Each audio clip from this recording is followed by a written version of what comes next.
दोस्तों, तो आपका स्वागत है आपके अपने चैनल टेक्निकल स्टडी पॉइंट पे। तो आज हम जानेंगे फॉर्म आया हुआ है जो आपका national council of science museum जो आपका कोलकाता में है उसका आया हुआ है, जिसमें आपका अलग अलग पोस्ट के बारे जानेंगे, जिन जिन पोस्टों पे वैकेंसी आई हुई है उसके बारे जानेंगे, क्या पे स्केल रहेगा उसके बारे जानेंगे, क्या एज क्वालिफिकेशन होगा उसके बारे जानेंगे, और आपका जो डेट रहेगा इंपॉर्टेंट चीज़ है, डेट क्या रहेगा, कब से कब तक रहेगा, और साथ ही जो कितना आपका फ़ी लगेगा उसके बारे में जानेंगे। तो स्टार्ट करते हैं हम। ये बेसिकली आपका राष्ट्रीय विज्ञान संग्रहालय परिषद है जो आपका कोलकाता में है, उसकी वैकेंसी है ना। एडवर्टीजमेंट नंबर ये है आपका 05/2025 का है ना। तो ये क्या करती है, ये म्यूजियम है जहाँ पे आपका ये आपका आता है मिनिस्ट्री ऑफ कल्चर के अंदर, जो डायरेक्टली गवर्नमेंट ऑफ इंडिया के अंदर है ना। ये सेंट्रल गवर्नमेंट की जॉब है। सो ये गवर्नमेंट ऑफ इंडिया के अंदर आती है ना। गवर्नमेंट ऑफ इंडिया में देखो इस पे एप्लीकेशन आया है जो ऑनलाइन मोड पे है ना। और इनमें ज़्यादातर देखो काम भी सबका बताएं क्या है नहीं है, कितने पोस्टें हैं वो तो कह दिया मैंने। तो सबसे पहले आते हैं जो टेक्नीशियन की पोस्ट है, टेक्नीशियन ए का।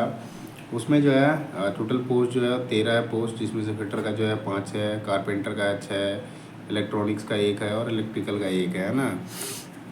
उसमें यूनिट दे रखा है जैसे फिटर ये सारे के हैं ना, उनमें से दे रखा है, जिसमें से आपके जो कैटेगरी दे रखा है, यूआर में 4 है, एससी में 4 है, फिर यूआर में 3 है, एससी में 1 है, ईडब्ल्यूएस में 1 है। सो ये जो है ना बेसिकली सीट जो है आपके जैसे central research and training laboratory जो कोलकाता में है उसके लिए यूआर मतलब जनरल का 4 सीट है और एससी का 4 सीट है। दूसरा जो एक भुवनेश्वर में है, भुवनेश्वर में रीजनल साइंस सेंटर है, उसमें 3 सीटें हैं ना जो जनरल की है। उसके बाद आपका साइंस सिटी कोलकाता जो है वहाँ पे एक एससी का है, एक आपका ईडब्ल्यूएस का सीट है ना। सो टोटल 13 सीटें ऐसे बांट रखा है। उसके बाद जो दूसरा है वो है टेक्निकल असिस्टेंट ए का है ना। इसमें टोटल सीटें जो है 9 है, जिसमें आपका इलेक्ट्रॉनिक्स है, कंप्यूटर साइंस है, इलेक्ट्रिकल है और मैकेनिकल है, और साथ ही सिविल का है, सिविल इंजीनियरिंग का। ये तीनों का सीट 5 ब्रांच का सीट है, जिसमें टोटल 9 सीटें हैं।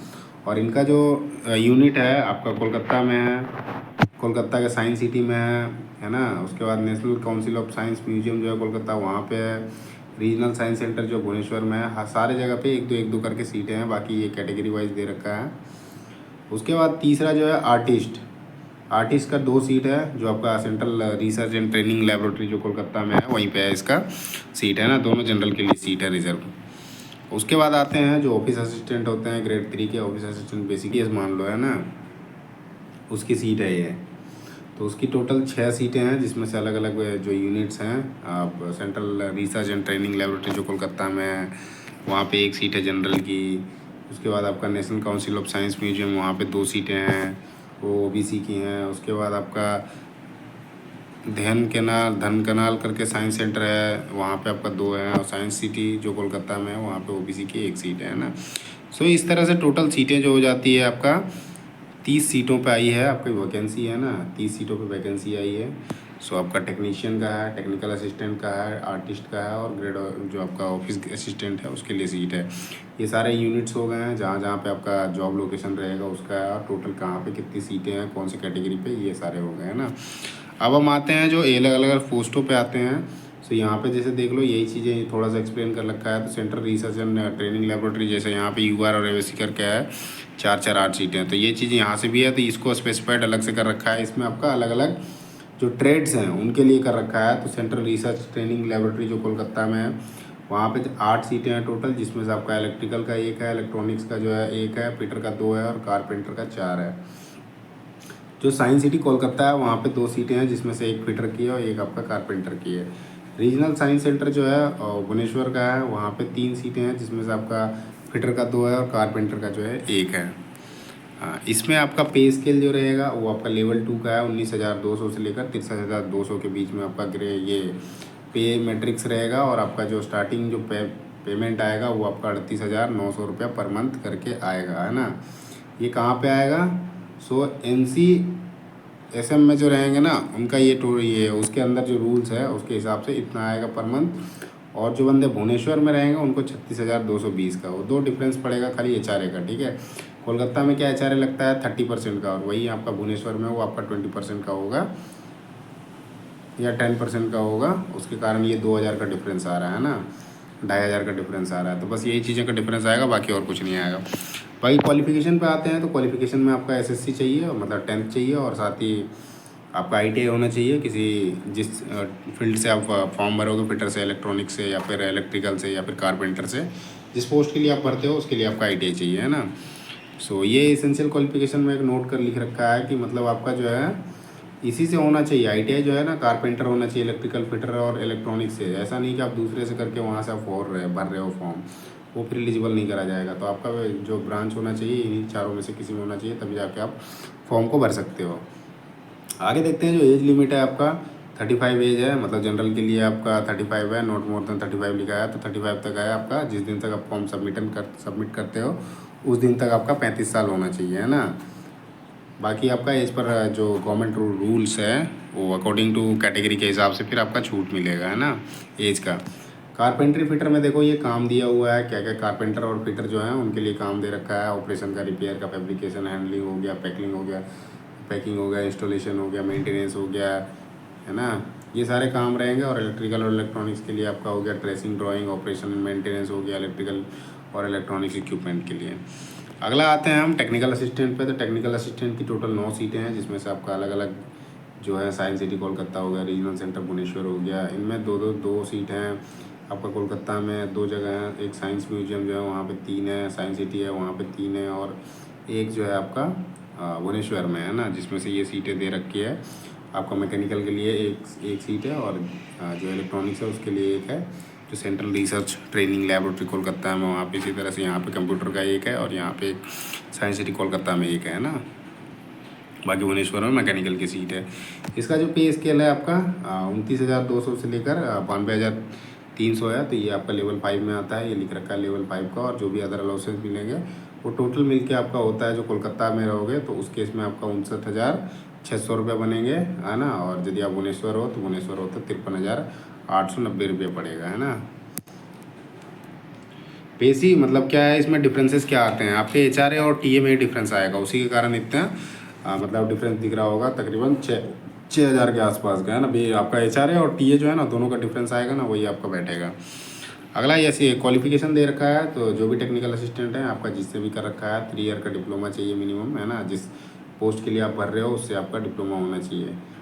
ये कंप्यूटर में एक थोड़ा अपवाद क्या है कि 3 साल का यदि आपने कंप्यूटर साइंस से कर रखा है वो तो है ही, साथ ही आपने नाइलेट से कर रखा है तब भी आप एलिजिबल हो, आपने बीसीए कर रखा है तब भी आप एलिजिबल हो, है ना।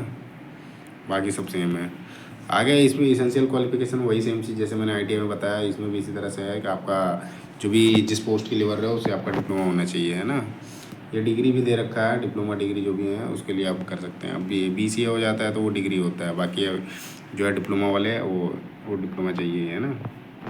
इसमें भी एज लिमिट जो है 35 है। बाकी आपका ये जो एज का छूट मिलेगा वो इस पर जो कैटेगरी के हिसाब से मिलता है, वो गवर्नमेंट ऑफ इंडिया का रूल है उसके हिसाब से मिलेगा। बाकी वर्क दे रखा है टेक्निकल असिस्टेंट का, इलेक्ट्रॉनिक, इलेक्ट्रिकल, मैकेनिकल का है। ये development model of exist, major repair, operation and maintenance का हो गया, फिर इक्विपमेंट्स हो गया, इंस्टॉलेशन हो गया, है ना। यही सब काम रहेगा। बाकी जो कंप्यूटर वाले होंगे इनका आपका ऑपरेशन प्रोग्रामिंग से रिलेटेड जो कंप्यूटर एसेसरीज हो गया उनका मेंटेनेंस हो गया, रिकॉर्ड्स हो गया, सॉफ्टवेयर इंस्टॉलेशन हो गया, ये सारे काम रहेंगे।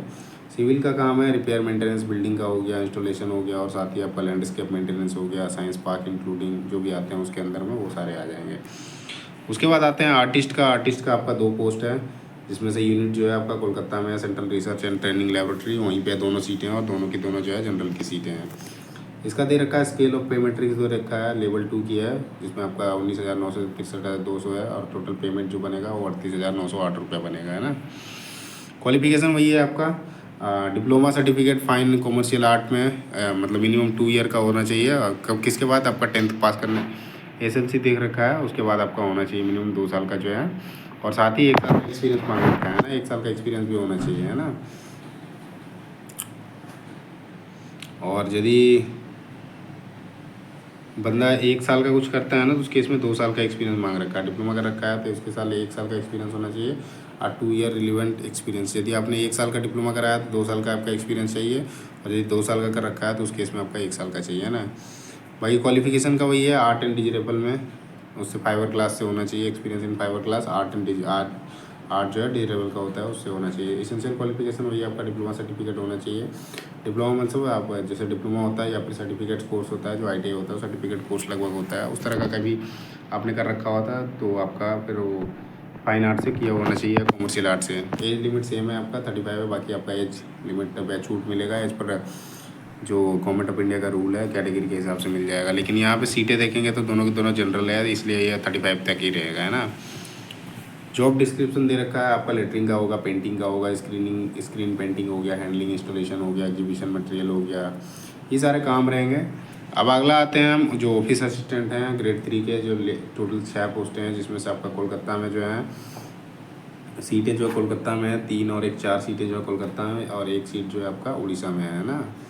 तो ये सीटें OBC की 2 सीटें हैं, जनरल का 1 सीट है, और इसमें जो उड़ीसा वाले हैं इसमें जनरल का 2 सीट है, और ये आप कोलकाता वाला जो है 1 सीट है इसमें, है ना। इसमें जो पे मैट्रिक्स लेवल रहेगा, अच्छा ये भी आपका लेवल 2 का ही है, ठीक है। तो ये अच्छा वो है जिसमें आपको 19,300 से सेम चीज़ है। यदि कोलकाता में रहता है तो 38,908 रुपये बनता है, और आपका कोलकाता में है तो 34,000, सॉरी भुवनेश्वर में ये धामकिंडा जो है ना वहाँ पे रहता है तो वहाँ पे आपका 34,200। इसमें देखो थोड़ा सा और ज़्यादा डिफरेंस हो गया, तो ये आपका 10% बिल्कुल आएगा। बाकी इसमें क्या है आपका टाइपिंग आनी चाहिए आपको, है ना। सो ये जैसे MTS नहीं है आपका, LDAC जो होता है लोअर डिवीज़न क्लर्क होता है, उस तरह का है लोअर डिवीज़न, तो उसको ऑफिस असिस्टेंट दे रखा है नाम, है ना। सो आपका हिंदी में होना चाहिए, जो इंग्लिश में होना चाहिए 35 का स्पीड होना चाहिए वर्ड पर मिनट का, और इंग्लिश में जो है सॉरी हिंदी में जो है 30 वर्ड पर मिनट होना चाहिए, है ना। बाकी ये दे रखा है कि कितना गवर्नमेंट एजुकेशन इंस्टीट्यूट से आपका किया होना चाहिए सर्टिफिकेट, है ना।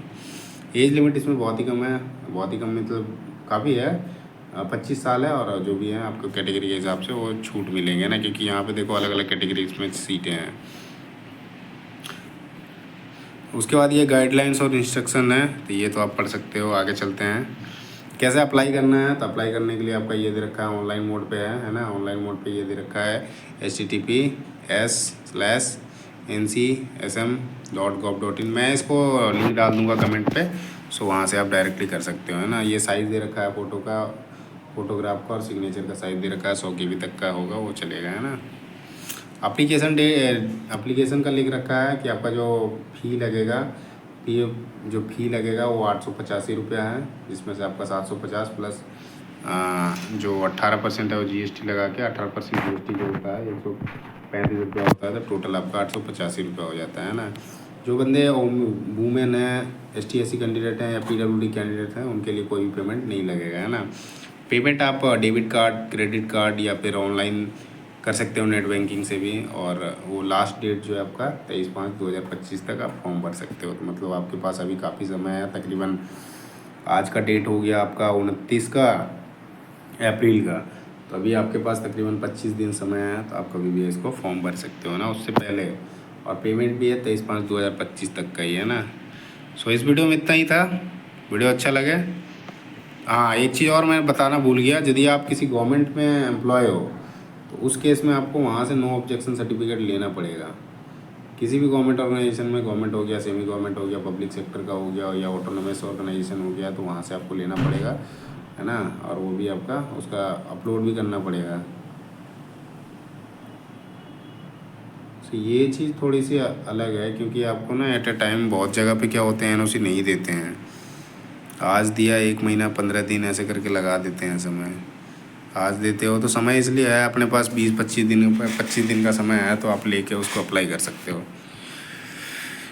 सो इस वीडियो को क्या करते हैं यहीं पे एंड करते हैं, और इतना ही था वीडियो में। और वीडियो अच्छा लगे तो वीडियो को लाइक करो, चैनल को सब्सक्राइब करो, और साथ ही अपने दोस्तों के साथ शेयर करना ना भूलो। थैंक यू, बाय बाय, जय हिंद।